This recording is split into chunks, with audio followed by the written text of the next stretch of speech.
Tapi saya setuju sih kalau sama lu gak tuh setuju. Lebih baik sih orang Kristen jangan kawin. Bagus tuh. Setuju saya. Lama-lama punah lah. Ya, enggak, itu kan konsekuensi aja, konsekuentif itu. Iya betul kata Isa. Lama-lama kepala pusing. Kepala pusing ini.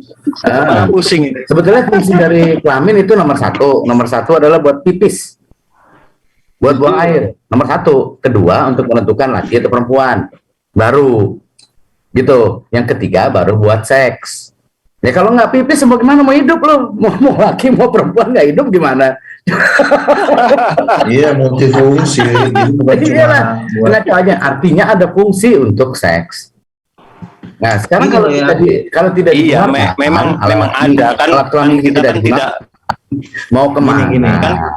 Jumlah manusia semakin sedikit. Jadi kita nggak ada loh, Luga. Jadi kita nggak ada. Gini. Ini logika. Kenapa kita selalu mengutamakan atau mempertuhan seks? Enggak. Sorry. Fungsinya nomor 3 tadi. Udah tidak mempertuhankan. Salah loh. Tadi gue bilang gini.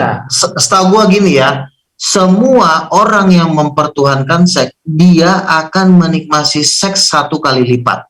Tetapi setiap orang yang mengutamakan Tuhan akan dengarin dulu omongan gua, jangan dipotong dulu. Orang yang menuhankan seks akan menikmati seks cuma 1 kali lipat atau 10 kali lipat. Tapi orang yang mengutamakan Tuhan akan menikmati seks 1.000.000 kali lipat. Biar lo tahu. Artinya orang yang mengutamakan Tuhan itu seksnya tuh lebih gila daripada lu. Sorry gue interupsi. Kenapa lu mengaitkan antara Tuhan dengan seks?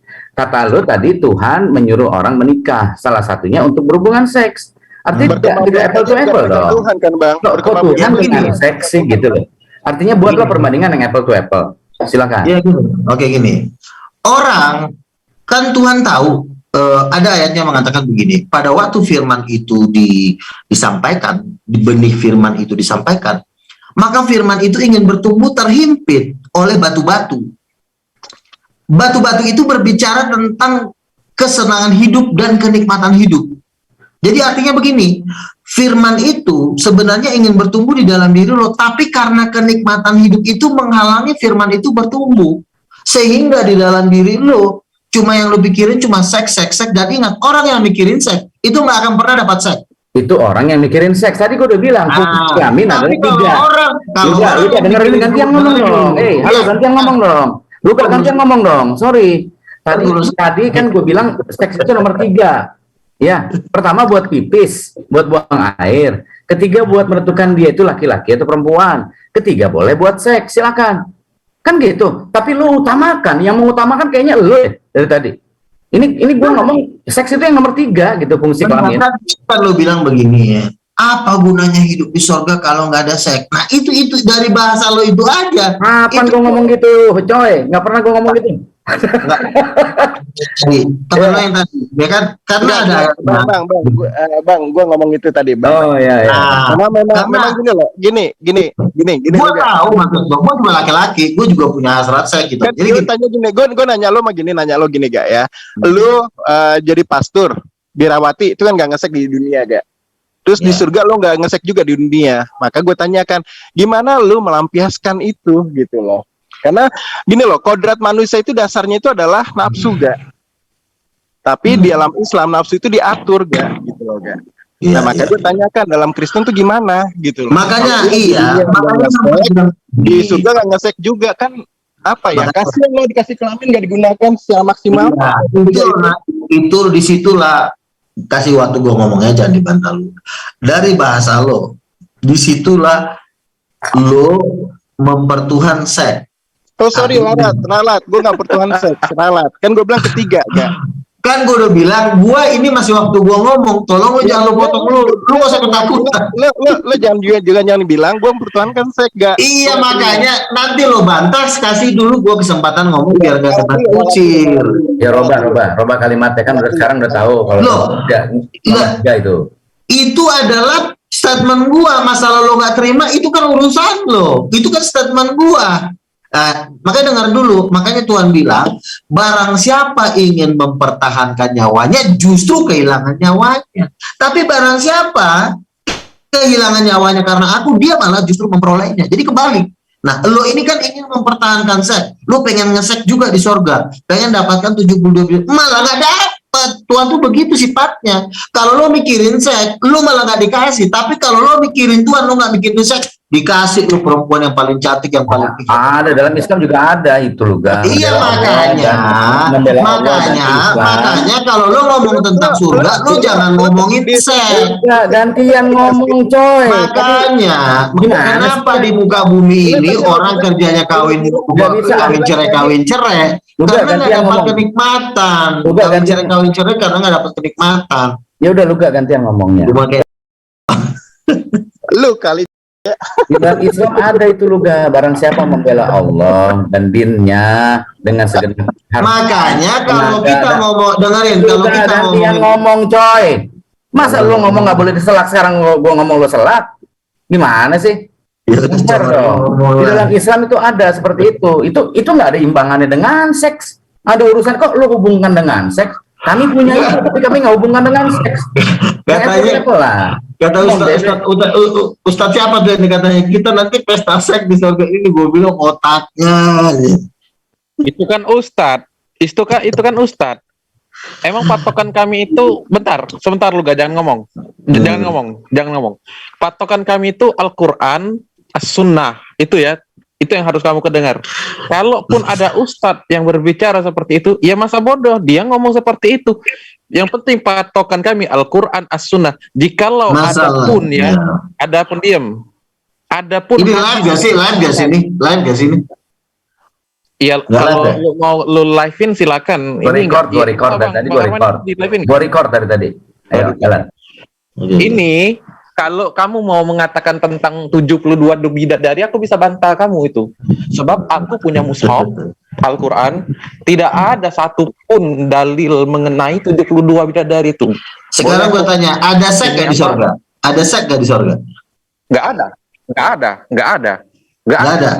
Kok beda loh Islam yang lain? Islam mana? Kalau di Al-Quran nggak ada ngomong seks surga, nggak ada. Itu 73 bidadari apa itu? Nah, makanya lu diam dulu. Di Al-Quran. Gimana? Gue ngomong apa itu? Buka mushaf gue nih. Gue buka mushaf gue, lu diam ya. Mana nih? Ar-Rahman, surat Ar-Rahman ini. Lu plototin matamu baik-baik ya di sini. Surah Ar-Rahman. Sebentar. Mana nih ayatnya? Dari Abu sesungguhnya pada. Nah ini nih. Dari Abu Hurairah. Baca, kelihatan nggak? Bacain aja. Oke, gue bacain ya. Kabur, ini kabur. Ayat 56 ya. Ayat 56 ini bunyinya begini loh, ga. Inna qasiratus turfi. Ini langsung aja ya, di dalam surga itu ada bidadari-bidadari yang membatasi pandangan, yang tidak pernah disentuh oleh manusia maupun jin sebelumnya. Kemudian hadis ini berbicara, ayat ke-56 ini, dari Abu Hurairah radhiyallahu anhu, Rasulullah sallallahu alaihi wasallam bersabda, satu orang dari penghuni surga memiliki 2 istri bidadari yang cantik bermata jeli. Setiap orang dari kedua istri tersebut mengenakan perhiasan 70 macam. Tulang sumsum betisnya terlihat dari balik gaun yang dikenakannya. Hadis riwayat Muslim dan Ahmad. Jadi di sini tidak ada 72 bidadari, apalagi yang hadis mengenai. Jadi apa istri? 2 istri. Oh, berarti ada seks berarti di surga kan? Lo nggak ada. Nah, istri kan ngapain? Kalau ada istri. Itu generik. Berpikir lo tadi. Pola pikir lo, kamu punya kelamin buat apa kalau bukan buat seks? Boleh dong generik juga. Lo boleh generik. Oh, jadi punya istri nggak ngapa-ngapain gitu? Enggak. Cara berpikirnya boleh dong, orang lain juga begitu. Terus ngapain? Lo standar ganda namanya. Kayak begitu. Iya, nggak boleh dong kayak gitu. Kalau kamu berpikiran begini lu kalau kamu berpikiran nge-seks secara rohani, lah kalau saya berkata itu nikah, memang betul punya istri, tapi bentuknya tidak tidak nge-seks. Apa? Jangan kamu memaksakan pemahaman kami. Jadi Bro Yuda, Oh iya, berarti memang tidak ada tertulis seks di situ ya? Lah kalau di situ nggak tertulis 72 bidadari. Oh ya apalagi sudah, memecahkan berarti perawan. nggak ada berarti. Ada dong. Oke, iya Nah, ya, kalau- oke. kalau Ini udah jadi kemudian jadi menonton- pengetahuan kita gitu. Jadi pengetahuan kita. Jadi Nggak, memang gini, tidak ada tertulis. Yang jadi masalah itu adalah 72 bidadari Ustadz. dan prestasi itu gitu loh. Ya. Ustadz, ada Ustadz yang di TV. Itu kan bukan patokan kami. Emangnya betul ada dalilnya dalam surat An-Nisa ayat berapa itu Bang? Atiullah wa atiur rasul wa ulil amri, itu memang betul ada di situ. Yang dimana diartikan bahwa taatilah Allah dan taatilah Rasul dan ulil amri. Ulil amri itu kalau kami pahami itu ulama ya Bang Arman ya. Para ulama yang berpegangan pada Al-Quran dan As-Sunnah. Ada yang begitu, ada yang bilang. Tetapi ini ada tapinya. Kalau ustadznya sudah keluar dari koridor Al-Quran dan As-Sunnah, ya sudah tinggalkan. Apa lagi mau ditaati? Yang seperti itu. Jadi Memangnya kenikmatan kami lu yang itu ngapain nanti? Kenikmatannya Berarti Emangnya kamu yang sama bilang- juga kalau ada tokoh agama Kristen atau pendeta yang Interupsi. ngomongnya Yuda. ngawur juga kita juga Iya, pasti iya. ya akan ikut lah. Ya, Tora, sebentar, interupsi. Itu Yuda, share screen-nya matiin kameranya. Kamera. Oh, Sorry, berarti- tadi. Silakan lanjut. Oh, berarti di surga nggak ada seks ya menurut Islam ya? Ya nggak ada. Oh, beda lagi ajaran gue baru tahu nih. Ajaran baru. Sorry. Tadi kameranya kelihatan. Hapus aja Bang nanti Bang. Atau ditutup lagi mana tadi? Yo. Kamera. Untung tadi videonya.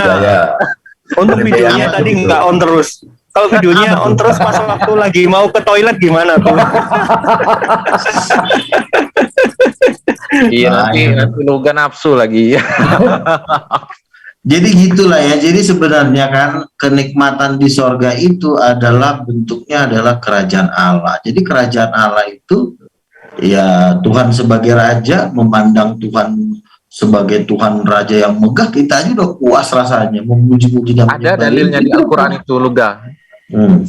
Ada apa kesenangan bukan kesenangan, apa kenikmatan yang didapatin oleh orang mukmin ini itu pertama kali bukan karena menginjak surga, bukan, tapi apa, memandang wajah Allah. Nah oke, kamu jangan pahami secara harfiah lo ya, memandang wajah Allah. Itu surat apa Bang? Sorry, sebentar. Apa? Itu Sekarang, oke. kenikmatan muslim Gini, yang paling utama itu adalah memandang Ya. wajah Allah. Itu di surat apa? Lupa gue. Lupa lah. Nih. Oke. Gue udah paham. Gini. Sama seperti seorang perempuan. Kenikmatan tertinggi seorang perempuan adalah bukan melihat mobil, bukan melihat rumah, tapi melihat wajah suaminya yang ganteng. Itu udah cukup. Seorang suami pun, apa sih yang paling nikmat di dunia ini selain daripada memandang wajah istrinya? Iya kan, lu mau ada mobil kayak, ada rumah besar kayak, nggak penting. Yang penting lu bisa ngeliat. Nah, di surga pun kita seperti itu. Ngelihat anak. Iya, betul lah, ya kan. Nah demikian juga kita di surga. Secara rohani, kalau kita lihat di dalam Bible itu hadirat Tuhan. Jadi kita merasakan hadirat Tuhan. Kalau dalam Karena Hebrew begini. itu Shekinah Hashem. Gini. Gua kan sering menyembah Tuhan. Gua merasakan sukacita. Jadi gua udah tahu rasanya. Oh ternyata nanti di surga suasananya seperti ini ya. Dan setelah gua pikir-pikir ya memang tidak ada lagi kenikmatan di atasnya itu. Seks itu ibarat kata cuma dalam bentuk skala kecil aja. Skala yang sesungguhnya sebenarnya itu waktu kita sebagai mempelai perempuan ketemu Tuhan sebagai mempelai laki-laki. Makanya ada ayat di dalam Alkitab dikatakan, aku memungut Yerusalem sebagai istriku. Nah, kalau lu baca lagi di kitab Kidung Agung lebih seram lagi. Itu kitab Kidung Agung, kalau orang Islam baca, ini kitab cabul nih, kok ada pegang-pegang payudara. Padahal sebenarnya kitab Kidung Agung ini judulnya aja Kidung Agung, nyanyian yang paling agung. Lalu ngebahas apa? Ngebahas payudara. Memang benar, Di mata Tuhan itu kita itu sama seperti perempuan cantik yang nanti secara kekudusan kita dipegang-pegang, diremas-remas dan dicium-cium. Ya memang benar, kitab Kidung Agung itu adalah kitab cintanya antara Tuhan dengan manusia. Manusia itu adalah perempuannya, Tuhan itulah suaminya. Jadi jangan melihat ini, lu baca nih dari judulnya aja udah Song of Song, nyanyian di atas segala nyanyian. Apa artinya? Nyanyian yang terlalu agung. Apa itu? Seks. Seks yang sesungguhnya itu bukan kita main sama bini kita, itu cuma dalam bentuk kecil doang. Tapi dalam bentuk yang sesungguhnya waktu lu melihat Tuhan dengan kerajaannya, dengan kemuliaannya, wah itu lu udah gak bisa ngomong lagi. Melihat keindahan seperti itu, apalagi lu memuji dan menyembah Tuhan, itu udah punya kepuasan tersendiri. Makanya orang Kristen menyembah Tuhan aja udah seneng banget, nggak perlu harus mikirin nanti mau dapat cewek di surga. Justru kalau kita dapat cewek di surga malah ngerepotin nanti. Kita mau ingin bersama-sama dengan Tuhan nih, gelendot-gelendotan lagi. Harusnya kan kita kan dikawal seperti raja, bukannya cewek. Pas kita mau ketemu Tuhan, bini kita datang, "Pak, tolong dong beliin saya ini." Ini orang malah ngerepotin. Jadi Tuhan itu membuat kita di surga itu ya kerajaan. Itu udah paling nikmat. Makanya malaikat Mikael, Gabriel tuh nggak ada istrinya. Kenapa nggak ada istrinya? Bukan apa karena mereka tolol? Enggak, mereka paling ngeri. Lebih ngeri mereka. Ini membingungkan juga. Di Islam ada bahwa itu adalah rahmat karunia yang paling tinggi melihat Allah di surga. Ada di kami juga Luga yang kayak begitu. Tapi kami nggak lebay dalam hal itu, nggak biasa-biasa aja. Bahkan kami mengejar hal jangan anggap itu biasa. Itu yang paling luar biasa. Ya, silakan aja. Itu di agama. Dengerin agama lu juga. Silakan aja. Iya, kami juga nggak melarang hal itu. Iya, dengerin. Kami ada yang seperti itu. Tolong angkat yang lain karena ada juga. Iya. Makanya ayat di dalam Alkitab apa? Hukum yang pertama. Bukan kasihilah sesamamu, kasih sesamamu berbicara bini, orang tua, keluarga, teman. Tapi apa? Kasihilah Tuhan Allahmu. Itulah hukum yang paling tinggi. Ya. Kita nggak usah ngajarin Tuhan soal kenikmatan. Dia itu udah paling jago ngatur kenikmatan buat kita. Nggak usah ngajarin Tuhan. Kalau Tuhan bilang kasihilah Tuhan Allahmu, ya bentuknya adalah kami tidak musyrik, Luga. Bentuknya adalah buat kami tidak menserikatkan dia. Itu adalah bentuk kasih kami kepada Tuhan. Itu bentuk kami. Lalu apa? Ada itu di kami. Jelas sekali, bahkan Islam yang mengusung keabsolutan itu. Tapi kan tidak syirikan itu bagaimana? Yang lain lagi. Gimana? Apa? Yang gua sampaikan tadi kan udah jauh lebih dalam lah, antara hubungan Tuhan dengan manusia itu sama seperti hubungan suami istri. Itu kan udah dalam banget, itu nggak pernah lu dapat di dunia mana. Ya, itu di agama itu. Boleh, silakan aja kok. Gak ada masalah, bagi muslim gak ada masalah. Lakum dinukum waliyadin gitu kan. Tetapi persoalannya ketika ada singgungan-singgungan yang saling merendahkan, itu yang nggak bisa diterima gitu kan. Ya nggak perlu juga kita merendahkan, kan kita kan membahas tentang apa yang kita pelajari. Alkitab mengatakan, makanya waktu itu gue udah pernah dengerin seorang pendeta, ada namanya orgasme secara rohani. Gue kaget juga, ini kok ada orgasme secara rohani sih. Tapi gue dengerin aja, gue dengerin, gue nggak debat. Oh ternyata benar ya, ternyata memang hubungan manusia dengan perempuan itu persis sama seperti hubungan kita dengan Tuhan gitu. Tetapi secara roh ya, secara roh kita nggak perlu ngebayangin gimana, tapi yang pastinya secara rohani lah. Itu memang ya mirip orang yang lagi bercinta. Makanya kenikmatan yang terbesar itu kan seks. Dan seks itu kalau diibarat kata secara rohani itu adalah worship, penyembahan kepada Tuhan.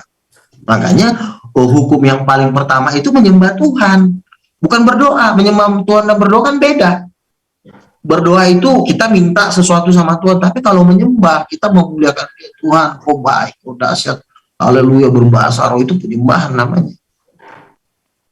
Kadang-kadang gue kalau berdoa nih, menyembah kadang-kadang 2 jam dulu baru gue berdoa. Itu belum berdoa tuh, menyembah doa.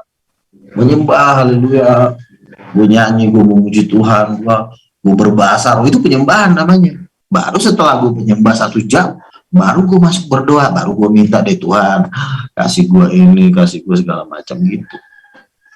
Makanya lu belajar menyembah itu sama seperti orang lagi berhubungan intim. Ya, kalau menyembah seperti itu udah diajarin berzikir subhanallah walhamdulillah wala ilaha illallah Allahu akbar. Itu semua lengkap kami kalau ajaran-ajaran seperti itu. Nggak perlu dikarang-karang, kami udah dari awal udah ada. Kalahnya lu tuh lu kagak nyanyi itu doang kalahnya. Apa? Gimana? Kalahnya lu tuh lu kagak nyanyi, nggak nyanyi. Kalahnya di situ doang. Sama, sekarang gue bilang kalahnya lu nggak zikir. Lah zikir itu kan apa sih? Nah iya, tergantung persepsi lo. Tergantung persepsi lo. Ini persepsi gue. Boleh dong. Perhatikan, semua nabi-nabi di perjanjian lama itu menyanyikan pujian. Cuma satu, nabi terakhir nggak ada nyanyinya. Nah itu.